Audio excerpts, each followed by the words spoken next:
Champion. So let's do this. Hey, Ender Dragon. In case you can't hear us on the stream, for whatever reason, we're going to do this as a quick recording for you. Just you. All right.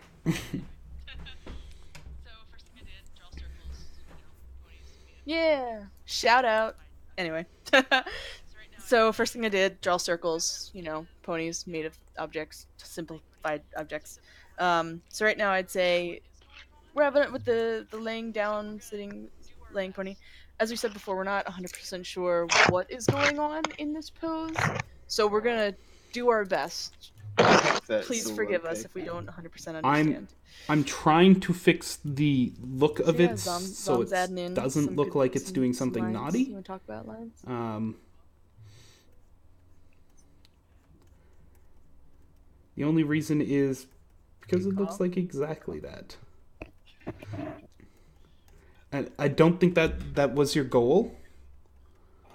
Just based on the context from your previous art. So we're just going to turn the entire head upwards. We're going to chop just the top of the eyeballs off because they're going to be rolling over the top of the head. We're going to keep where you're looking previously, and now it looks like she's actually looking up to her. Very powerful tool to make the face look at them. Use the power of the bisecting cross headline thingy. The Holy Art Cross. The Holy Art Cross. Yes, it basically is. So, another thing I'll say, which is way more generic, but I know people don't always plan. This doesn't always happen, but try to keep your drawings on the page. Like 99.9% of the time, it's going to help you so much more with proportions and anatomy. Because right now, when you have things just go flying off a page, you have to use your imagination, and your imagination's full of lies because you made it all up. Some people have photographic memories, and it's amazing and cool, but your imagination it will inform you of ideas, but if you want your imagination to inform you of an exact anatomy or proportion, it's not going to do such a good job. So references, that's why they're the best. Yeah, ones. our brains most of the time are more used to working stuff out in this sort of abstract way and not in like a concrete way. So that's why going purely off of your sort of imagination, as you put it, is usually not as concrete enough as you need, which is why we use references. So I feel like a lot of things could have been fixed by having the full piece of paper to draw out the full body and get the full proportions. Oh yeah. So right now, comparing the two ponies, it almost feels like, I'm gonna guess it's Lyra and Bonbon because they both seem like Lyra and Bonbon. Bonbon is severely bigger than Lyra right now. Like, it's almost like Lyra's a filly, and Bonbon is towering over. I know they're standing, but even if they're standing and being bipedal ponies or just regular ponies trying to stand up, it's still very big and very long. Like, you look at the circles. This is where the imagination is helpful. Imagine that if she laid down right now, what size would she be in comparison?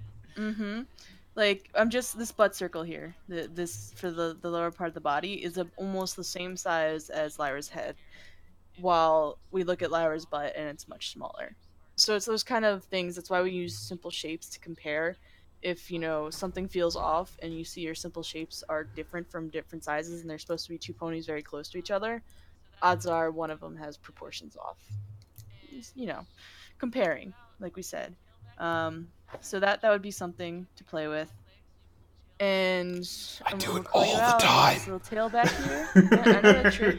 You can't figure out the back leg, so you pull the tail in the front. I'm watching you. I do it all the time too. Shame. But we can be better. I've never done it.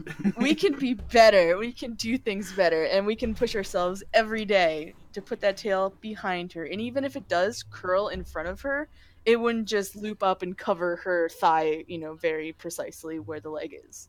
It would, it would go over, have like some depth. There's the little overlap line, and it would come and hit the ground and maybe roll out on the floor a bit. But we would not have it just floop right over conveniently over the leg. Yes. You know how I got out of the habit of like doing things like, I never really had the habits. I never really let myself, but that's the point. Doing things like hiding the hands behind the back or covering part of the body. The way I got out of it is I give myself an ultimatum. Either I study, research, and keep retrying and make it work, or the whole picture gets given up on. Because that way I'm never gonna. Big ultimatum. Yeah, that way I have to fix it, and then I have to learn, and I do learn, and I practice, and I get better at doing it. But yeah, that's for that. And as for standing ponies, I like to break down the back legs into like ovals and such to kind of help me. Sorry, I have to apologize real quick. Feeling Gift, so long. Thank you for joining us. And second, I apologize to anyone who's watching the stream and it just keeps pausing or dropping. You have another 50 seconds of that, and then this thing will be done uploading. If I don't upload it now, I often forget till tomorrow. That's just bad for everyone.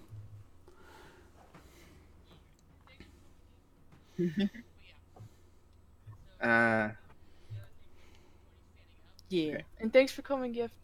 But yeah, so the other thing with ponies standing up, kind of think of it more like approaching how they have to balance and such. They won't quite stretch out all their limbs because, well, frankly, that's uncomfortable, especially when their limbs are bent. You know, that's why they get wobbly on their back hooves, because they can't center the gravity properly. I'd almost say like the equivalent of stretching out a pony's legs super straight is like a human standing on their tippy toes. They can do it, but it won't, last very long. At least someone who hasn't trained, because ballet and ballerinas. Anyway, so yeah, get those nice bends in. I almost say like get some anthro feel to it. Just really get the feeling of those legs and the overlap. Something that can feel balanced. But yeah, I didn't change the proportions because I didn't want to just like draw all over the picture. But yeah, if we continued up here, you see how massive she feels compared to Lyra. It's like that kind of stuff to watch out for.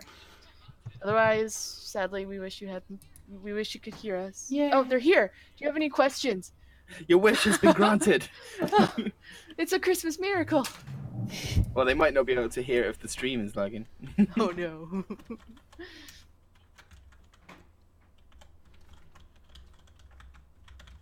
I am in love with my own little chibi here.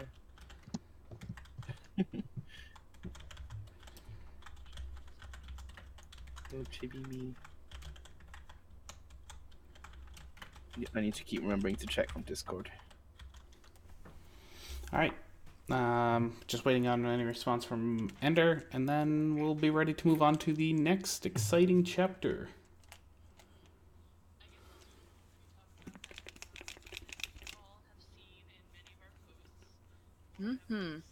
I guess I'll do a little pre-talk about that.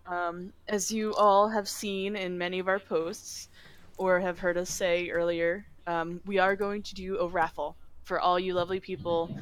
Thank you for coming here every week. Or if you're new, we still want to thank you for showing up, because it's really like awesome to think people come and we all work together to learn art. It's not just us trying to teach. Yeah, every Tuesday.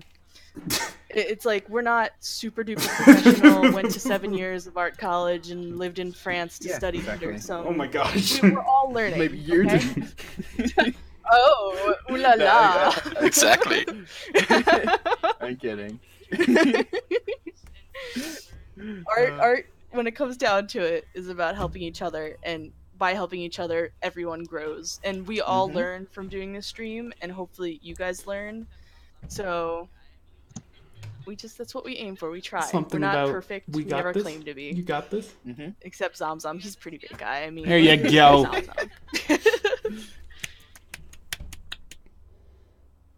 We got this together. Let's all draw together. So, Ander, those back legs on Lyra, you know what can help you get them right? References. references. I know we sound lazy always giving the same answer, but references. Like, I was told something once by someone, and it's like, all the questions you have, especially about anatomy or posing, the answers can be found in a reference. You don't have to guess this stuff. You are free to use references. You are free to look at something and get an idea of what to do. Yes. And you can even copy what they do, using a reference and copying what's on the reference. Like, oh, I really like how this dog bent its leg. I'm going to copy how that leg's bent. Yeah, I do it now. Wrong with that. I do it all the time. It's sometimes you see things and it's like, oh, I love that. There's no reason to feel jealous and think, oh, well, it's already been done. Who cares? Do it anyway. It hasn't been done by you. Exactly. And even if it's not like if it's something that you really don't feel comfortable like super copying and putting up online as like a big thing, just do it anyway, because at the very least it's like you've done something different, you practice and gain experience from doing it, so it's always good for you. And another thing recently was said by someone in this chat that I really like. It's not always about showing the world what you've done. Sometimes art is just for you and to draw for yourself and to learn for yourself. Yes. So hint BFC. Absolutely. Said a really awesome thing. But yeah, I know, again, like Fluffy said, it seems lazy, like user reference is like, we can redline all day, but the thing that's going to make you learn is to apply the idea of looking at references. You can see our redline and be like, okay, that's how I fix my specific picture. Even that is a reference in a way. It is, but even making you go out and look for a reference, it's the idea of like, teach a person to fish and they'll eat for life. If we teach you to go out and use references, you won't need us to redline. Yes. We still can when there's trouble, but you're going to be so much better. I think you are always going to get to have some pictures where you just need other people's opinion. There are plenty of times, even now, that I'm drawing something and I'll post here in our Discord because I just like, can I have second opinions on this? There's going to be plenty of those times, but the more you sort of look at references, the more you're going to be teaching yourself to understand things better, and it improves your eyes. You're able to see your pictures more easily then. So it's an invaluable tool rather than just having people tell you exactly what to fix. You then can figure that out for yourself. Now, enough of rambling.